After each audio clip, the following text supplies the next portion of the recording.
ঠিক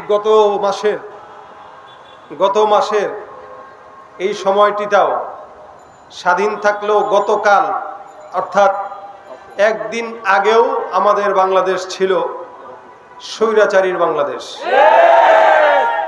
আমরা 1 মাস হতে চললো, 1 মাস হয়ে গেল। আলহামদুলিল্লাহ আমরা স্বৈরাচার মুক্ত হয়েছি।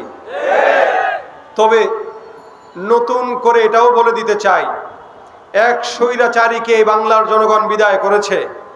নতুন করে যদি কেউ আবার স্বৈরাচারী করতে চায়, স্বৈরাচারী এই দেশকে আবার বানাতে চায়, ইনশাআল্লাহ যেভাবে এক স্বৈরাচারীকে বিদায় দেওয়া হয়েছে, নতুন প্রজন্মে যদি কেউ স্বৈরাচারিতা দেখাতে চায় তাদেরকেও বিদায় দেওয়ার ক্ষমতায় জনগণের আছে।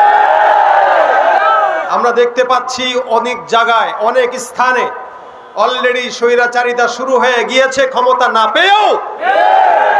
এজন্য এক কথা আমরা বলতে চাই, আগামীর বাংলাদেশ যদি গঠন করতে হয়, ইসলামকে বাদ দিয়ে, কোরআনকে বাদ দিয়ে, সুন্নাহকে বাদ দিয়ে, আখলাককে বাদ দিয়ে বাংলাদেশ গঠন করা সম্ভব হবে না। আগামীর দেশ হবে ইসলামের দেশ, আগামীর দেশ হবে শরীয়তের দেশ, আগামীর দেশ হবে খেলাফতের দেশ।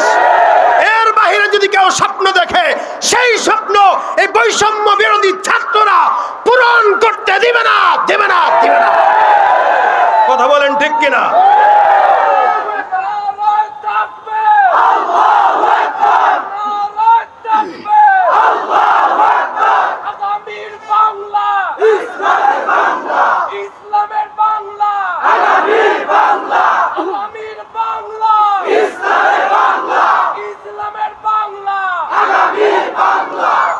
কেউ দিল না সবাই নিল, আমরা যে কলুর বলদ, সারা বছর নেয় না খবর, নির্বাচনে খুব দরদ।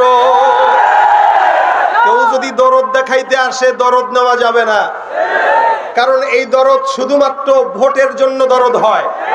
ইসলামের জন্য, দেশের জন্য দরদ থাকলে অবশ্যই এদেশে ইসলাম কায়েম করা আমাদের দাবি, ঠিক কিনা জোরে বল।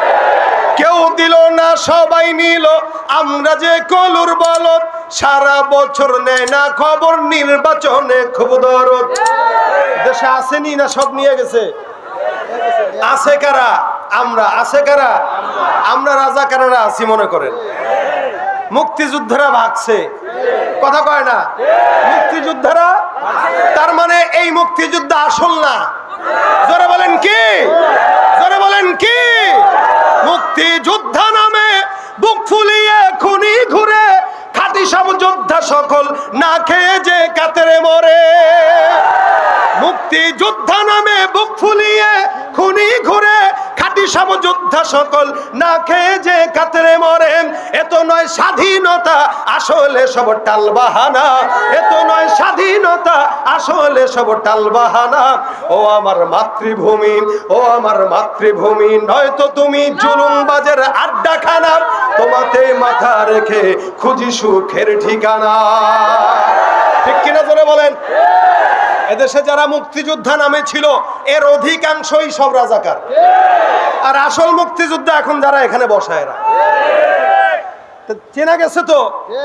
এরা আজীবন বলেছে পলাবো না, আজীবন বলেছে।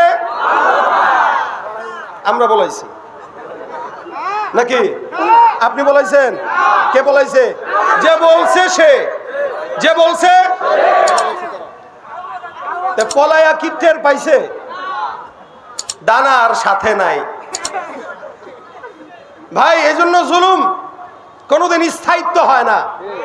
যারাই জুলুম করে, ফেরাউনের রাশ আল্লাহ পাক আয়াত নাজিল করে টিকিয়ে রেখেছেন, ফালইয়াউমা নুনাজ্জিকা বিবাদানিকা লিতাকুনা লিমান খালফাকা আয়া।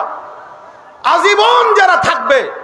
ফেরাউন যে কি বাটপার ছিল, ফেরাউন যখন মারা যায় মানুষ বিশ্বাস করতে পারতেছিল না, কিরে আসলেই কি মারা গেছে কিনা, কেমনে সম্ভব?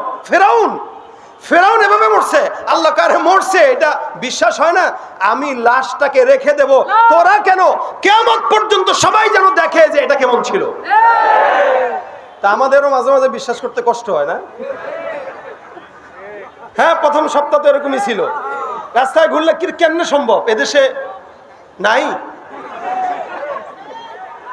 এদেশে তা কোথায়? যাদের বাসায় থাকতে চেয়েছে তারা আছে, মেজবান আছে, মেহমান পলায় গেছে। মেহমানের তো মেজবানের বাসার থেকে অনুমতি ছাড়া বের হওয়া ঠিক না, কি বলেন? আদবের খেলাফ। মেহমান আমি আপনার বাসায় যাব, আমি বের হওয়ার আগে বলতে হবে ভাই আমি যাচ্ছি, অনুমতি দেন। তো অনুমতি ছাড়া যদি চলে যায়, সব কথা বলা যায় না, মনটা সব কথা বলা যায় না। এই জন্য কিছু জিনিস আগে বলতে পারতাম না, এখন তো বলা যায় নাকি? এখন আর কোন সমস্যা আছে? আগে কথা বললে দেখা লাগতো ডানে কে আছে, ও আচ্ছা। আগে যদি বলতে গেলাম বায়ে কে আছে, দেখা লাগতো কিনা? এখন আর দেখার টাইম, দেখার টাইম।